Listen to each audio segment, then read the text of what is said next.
Hello, good morning. Good morning, Roland. Ah, good. I love Yes, your it was busy. It was almost like a Yes. Monday. Yes, it was. Yeah, so today's Tuesday. And I know that it's going to carry on to about Friday. Yeah, it is. We'll see how that goes. I have to get used to it. You know, you need to.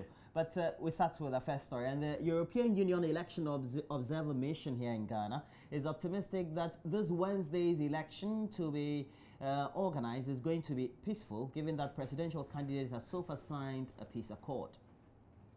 Well, the mission is also deploying some 32 short-term observers to some 10 regions. Mission observer Tamas Mesgerich spoke at a press briefing prior to their deployment across the country. This week we have the luck to have the Accra Declaration signed by all the 7 presidential candidates, which we believe as important, and we all full-heartedly support this declaration. Just as the previous declaration in 2012, this is an important step in the election process, and we believe that it is a very good signal to all interested parties, to all Ghanaian voters, that this is going to be a peaceful election. The operations unit of the Ghana Police Service has declared a solid zero tolerance for motorbike riders after 5 p.m. on election day. And this comes just barely 2 days before the general elections, which has already been clouded by missing names on the special voters list during Thursday's ballot, which obviously resulted in a second special voting yesterday. Director of Operations COP Christian Tete Yohunu, who led the mechanized route march through the streets of Accra, assured the police is ready to provide security on December 7.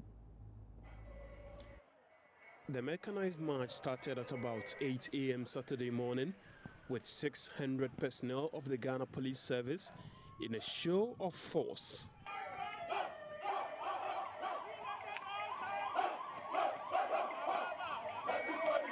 The march, according to the Director of Operations of the Ghana Police Service, COP Christian Tete Yohunu, is to demonstrate their preparedness in securing a peaceful elections come December 7. The men have to fit, and that is why, because exercise is good, give you good health. And we have to do our work in a way that will give protection to all Ghanaians. Everybody can come out well. If there's anything that there's a problem somewhere, men should be fit to enable them to be able to contain the situation. So this is not the first time. There has been indoor training and practices and everything. The last 2 weeks, we did a mechanized route march together with the military. This one, it is only the headquarters police operational unit alone that is doing this one. It doesn't involve the regional headquarters, Accra region. They also have their numbers. So everything is being done in phases. This is to show that we are ready to be able to police the election successfully. The police personnel later converged at the headquarters of the Criminal Investigation Department, where COP Christian Tete Yohunu declared zero tolerance for riding motorbikes on election day after 5 p.m. Don't allow any motorbike around the police station. You people will be going on patrols to get rid of all these people. After 5 p.m., zero tolerance to any motorbike, especially in Accra, in Kumasi, Tema, Ashama. Person who wants to cause trouble by means of vigilante, arrest them. This restriction would, however, be softened in the northern belt of Ghana, where it is the primary means of transportation. The police is expected to deploy personnel across all the 10 regions on Monday to provide security at the various polling stations across the country on election day.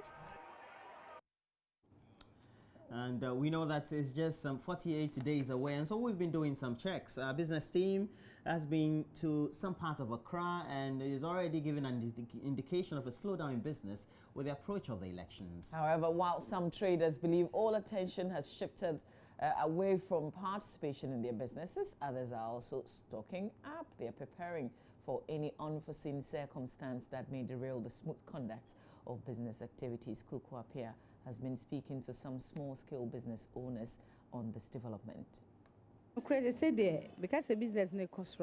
Honestly speaking, business has been slow. Last year, there were companies coming in with invoices to order ahead, so it gave us some hope that this year would be better. So far, it hasn't been. I think the election has a lot to do with it, so we are waiting to see what happens after the election. However, there are some who come in to buy food for emergencies.